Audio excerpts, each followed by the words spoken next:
दोस्तों, दुनिया की सबसे बड़ा और सबसे ज़्यादा तेज चलने वाला जहाज़ था टाइटैनिक और इसे अनसिंकेबल बोला जाता था, मतलब कभी न डूबने वाला जहाज़।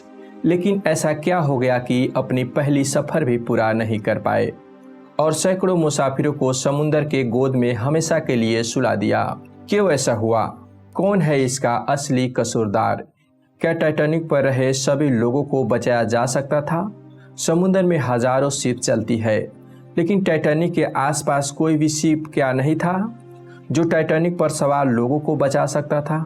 एक शिप था जो टाइटैनिक के बहुत नज़दीक था और वो आ सकता था और सभी मुसाफिरों को बचा सकता था, लेकिन क्या वजह थी कि वो भी नहीं आ सका? तो नमस्कार दोस्तों, गज़ल मोटिवेशन चैनल पर आपका स्वागत है। चैनल पर नए हैं तो चैनल को सब्सक्राइब कर दीजिए और बेल आइकन प्रेस करके वीडियो को लाइक करना ना भूलिएगा। 10 अप्रैल 1912 को जब टाइटैनिक ब्रिटेन के साउथहैम्पटन से न्यूयॉर्क जाने के लिए अपनी पहली यात्रा के लिए तैयार था, तब वहां पर एक अलग ही माहौल था, क्योंकि लोगों ने टाइटैनिक के बारे में इतना सुन रखा था कि वो टाइटैनिक की विशालता और उसकी सुंदरता देखने के लिए उमड़ पड़े थे। ऐसा माना जाता है कि करीब 1 लाख से भी ज़्यादा लोग टाइटैनिक की भव्यता को देखने के लिए आए थे। यह जहाज़ 269 मीटर लंबा था और इसकी ऊंचाई करीब 53 मीटर थी। टाइटैनिक को व्हाइट स्टार लाइन कंपनी ने करीब 3 सालों में बनाकर तैयार किया था। 2 अप्रैल 1912 को टाइटैनिक जहाज़ बनकर तैयार हो चुका था और इसके कुछ दिन बाद यानी कि 10 अप्रैल 1912 को इसे अपनी पहली यात्रा के लिए तैयार किया जाता है। इस जहाज़ में उस जमाने के बड़े बड़े लोग बैठे थे। इस जहाज़ पर करीब 2240 पैसेंजर और चालक दल थे। वैसे तो साउथहैम्पटन से न्यूयॉर्क पहुंचने में 7 से 8 दिन का समय लगता था, लेकिन टाइटैनिक उस जमाने का सबसे तेज चलने वाला जहाज़ था, तो व्हाइट स्टार लाइन कंपनी चाहती थी कि यह जहाज़ 6 दिन में न्यूयॉर्क पहुंचे और लोग टाइटैनिक की भव्यता को जाने।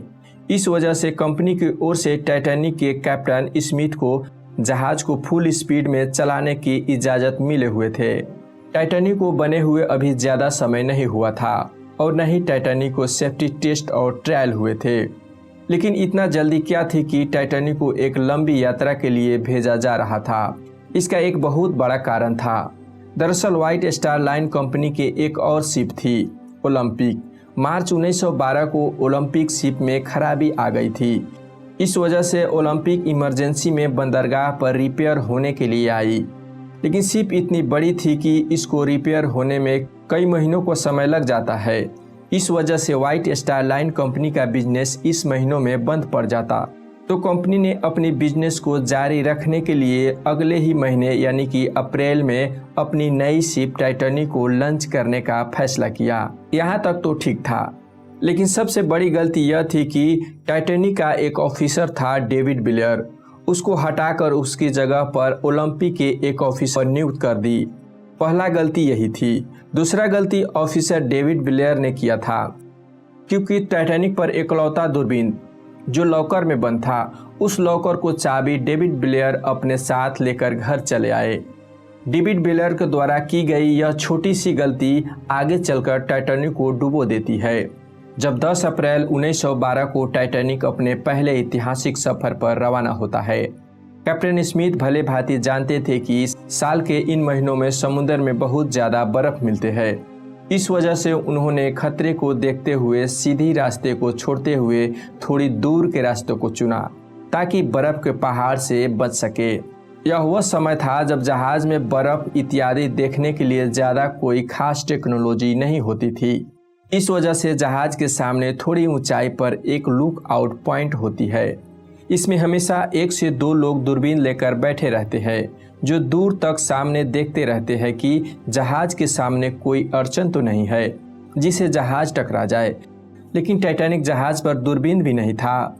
लेकिन फिर भी उस जमाने में भी एक प्रविधि थी जो हर एक जहाज़ में होती है, वायरलेस रेडियो। जी हाँ, वायरलेस रेडियो के जरिए एक दूसरे को संदेश भेजते रहते हैं कि कौन सी जगह पर क्या अड़चन है। जब टाइटैनिक आधे रास्ते पर पहुंच चुका था, तब इसको क्रोशिया शिप से आइसबर्ग होने की पहली चेतावनी मिलती है। यह आइसबर्ग अभी टाइटैनिक से 1 दिन की दूरी पर था। दूसरी चेतावनी 14 अप्रैल को दोपहर में मिलती है। टाइटैनिक के इस पहले सफर पर टाइटैनिक का मालिक जोसेफ ब्रश भी था। कैप्टन स्मिथ ने जहाज के मालिक ब्रश को बर्फ के चट्टान के बारे में बताया तो ब्रश ने इन चेतावनियों को नजरअंदाज कर दिया।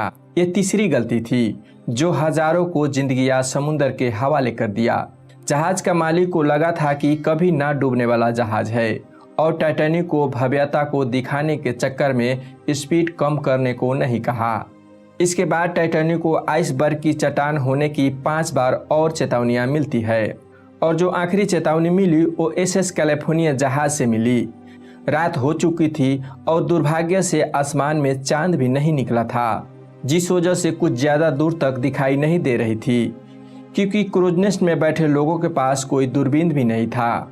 टाइटैनिक अपनी फुल स्पीड 40 किलोमीटर प्रति घंटा के रफ्तार से चल रहा था।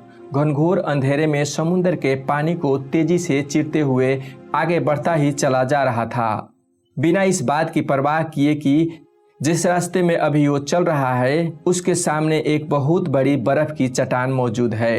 रात के 11:30 बज चुके थे।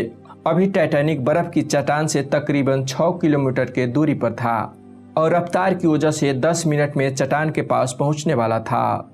रात के 11:39 पर क्रूज नेस्ट में बैठे कर्मचारी को दिखाई देता है कि सामने एक चट्टान है। उसने बिना देरी किए उसने 3 बार और तुरंत ब्रिज पर मौजूद ऑफिसर को फोन करता है और बताता है कि सामने आइस की पहाड़ है, जल्दी से जहाज को लेफ्ट साइड में मोड़ो। और जहाज को तेजी से लेफ्ट साइड में मोड़ने लगा, लेकिन अब बहुत देर हो चुकी थी। जहाज की रफ्तार इतनी ज़्यादा थी कि इतने कम समय में रिवर्स इंजन चालू करने के बाद भी इसे रोका नहीं जा सकता था और जहाज इतना बड़ा था कि कम डिस्टेंस में इसको एकदम मोड़ा नहीं जा सकता था। काफ़ी हद तक टाइटैनिक को रास्ते से मोड़ दिया गया, लेकिन फिर भी रात को 11:40 पर टाइटैनिक का आगे का राइट वाला हिस्सा बर्फ की चट्टान से टकरा जाता है। जहाज के दाहिने साइड में टकराया, जिसके चलते वहां की प्लेट खिसक गई और उनमें तेजी से पानी भरने लगा। और रात को 12 बजे कैप्टन स्मिथ ने चालक दल को दूसरे आसपास मौजूद जहाज बचाने के लिए बुलाने को कहा, लेकिन दुर्भाग्यवश आसपास कोई भी जहाज ऐसा नहीं था जो टाइटैनिक द्वारा भेजे जा रहे सिग्नल को पकड़ पाए। जहाज के 6 कंपार्टमेंट्स में पानी भर चुके थे और पानी अब डेक के ऊपर से बहने लगा। कैप्टन स्मिथ लाइफ बोट को समुद्र में उतारने को आदेश देते हैं और लाइफ बोट्स को बाहर निकाला जाने लगा।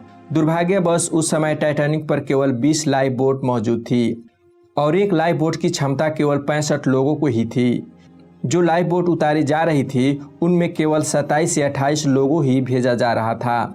सिग्नल्स लगातार भेजे जा रहे थे और सौभाग्य से इनका सिग्नल पास में रहे एक जहाज कार्पेथिया को मिलता है और 12:30 पर कार्पेथिया टाइटैनिक पर रहे लोगों को बचाने निकल जाते हैं। लेकिन बदकिस्मती कार्पेथिया जहाज अभी भी टाइटैनिक से करीब 107 किलोमीटर की दूरी पर था और कार्पेथिया अपनी फुल स्पीड पर भी चलता तब भी कार्पेथिया टाइटैनिक तक पहुंचने में 4 घंटों का समय लगने वाला था। जैसे जैसे टाइटैनिक के आगे के हिस्से में पानी भरता जा रहा था वैसे वैसे जहाज आगे की ओर झुकता जा रहा था और पानी में धंसता चला जा रहा था। जब टाइटैनिक ऊपर के ओर उठने लगा तो लोगों में अफरा तफरी मच गई। अब लोगों को लगने लगा कि अब जहाज डूब जाएगा। सब अपनी अपनी जान बचाने के लिए लाइफ बोट्स में चढ़ने के लिए अपनी अपनी जगह बनाने की कोशिश करने लगे।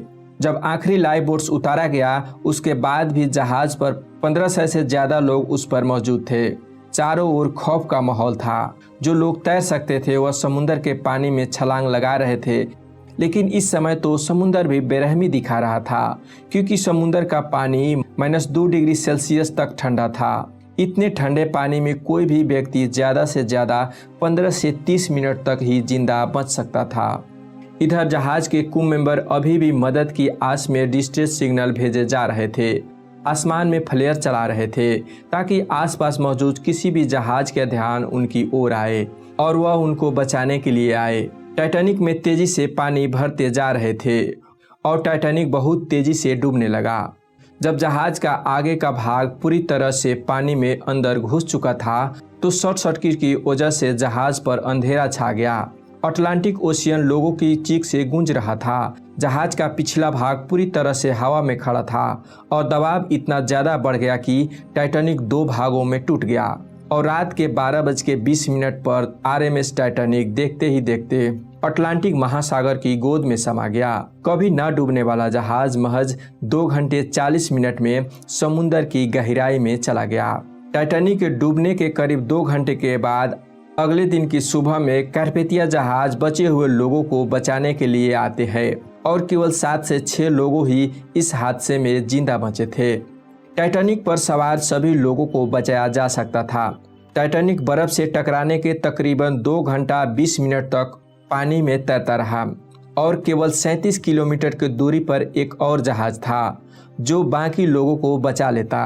वो था एसएस कैलिफोर्निया।